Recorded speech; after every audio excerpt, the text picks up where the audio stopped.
our deepest fears can become the greatest sources of our development, our self-development in this world. But in order to do that, in order to achieve that, we have to conquer the fears. We have to tackle them.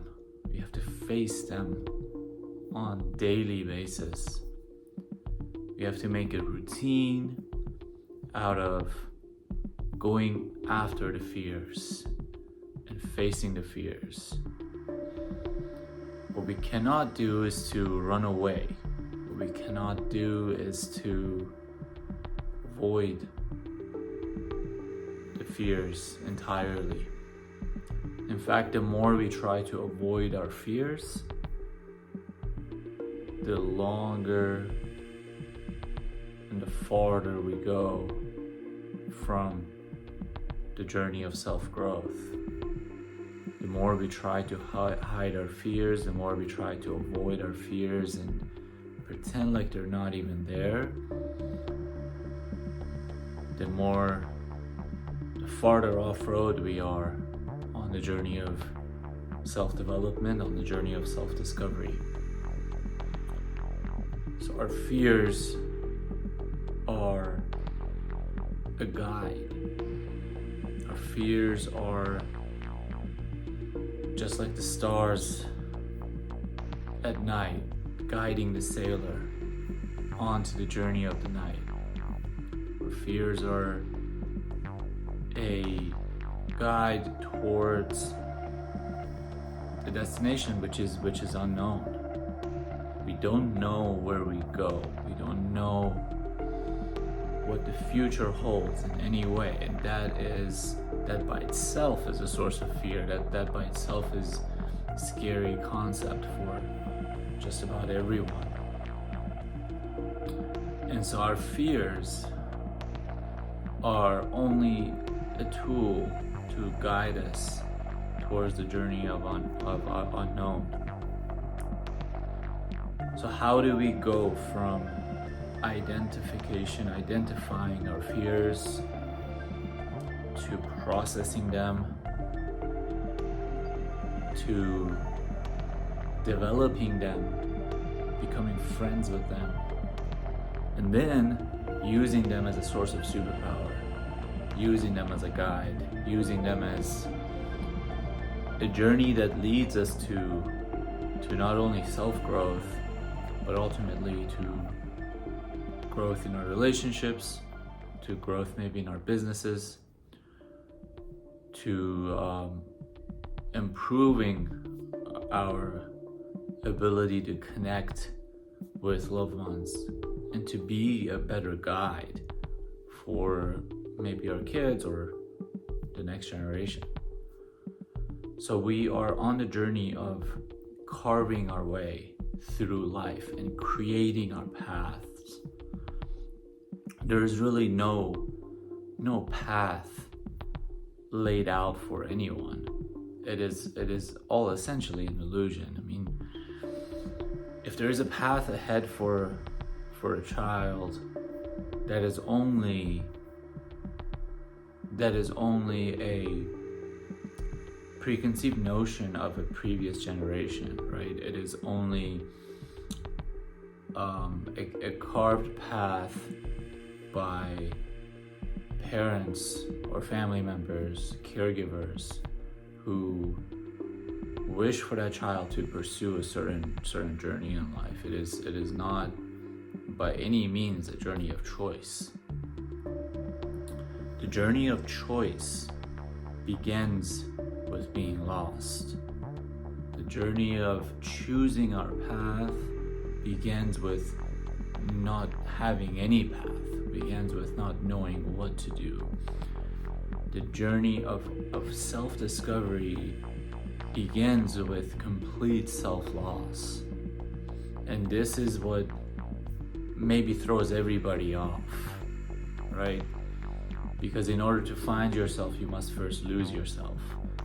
In order to find a path, in order to be truly authentic in your disciplinary path, you must try and fail at many other endeavors that are not authentic to you whatsoever. We only find the balance by pushing the boundaries of every angle and being out of balance for a long time. And to bring this back to our fears of what the journey might be, could potentially be, and not knowing, and the fears that everyone else reflects on us because no one else knows either. And the more people love us, the more they are in fear of what could potentially happen if we are in danger of any kind, or if they lose us, right? The journey of self-discovery, the journey of growth, the journey of self-development and identifying who we are begins with the fears of complete unknown. So seek the fears, identify them, and live with them. Our fears must become a part of our daily lives. A surfer might fear swimming, might fear the ocean, might fear the unknown under the deep sea, might fear the power of those waves. But the surfer goes out day after day, spends time in that environment. There might be no joy and no pleasure out of that. But the more you spend time in the fear, the more it becomes normal.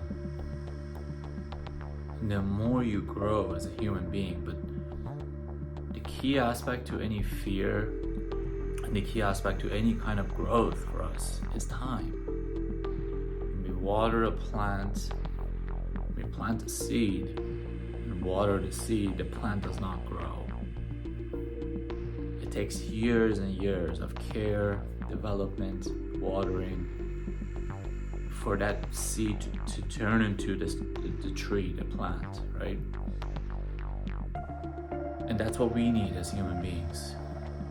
We have been taught to avoid our fears.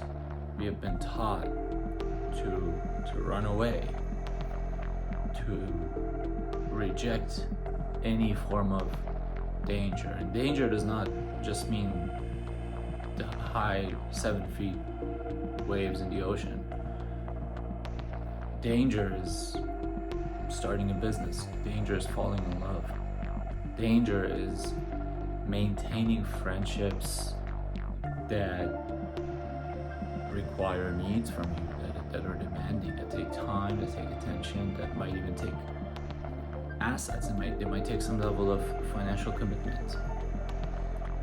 Danger could mean choosing the right partner. As we avoid fears in life, as we avoid getting to know ourselves through our fears, we start to also avoid aspects of our lives that are not by any means dangerous. However, they are a part of unknown, so we fear them. Again, starting a business, finding the partner, maybe getting married. So tackling fears that have to do with nature, tackling fears that have to do with the ocean, heights, wild animals, or more visceral, shall we say, fears, these concepts will lead to maintaining better relationships, maintaining better work-life balance, having a deeper understanding of what it means to grow in our careers, in our businesses. So the goal is not to just fight a lion today. The goal is to take that as a catalyst and do that routinely and allow that to then take over into our modern lives. The deepest struggle we have today is that our modern life is disoriented from being in touch with danger, being in touch with nature, and the dangers that nature provide. The dangers of nature have been there for us for thousands of years to learn from, to learn at the very least an appreciation for this moment here. And the more we go into this modern way of lifestyle, and the less we are in touch with nature, the less we associate with any potential fear, any potential danger that nature provides, and the more inauthentic our modern lives become, the more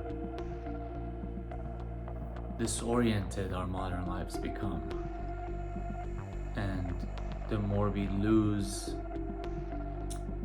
touch with our organic self, and the more we are associated with this concept of modern life that is very artificial. And that's the source of the anxiety and the stress and everything else that works our way from the brain to the physical body. Thank you all for watching. Until next time.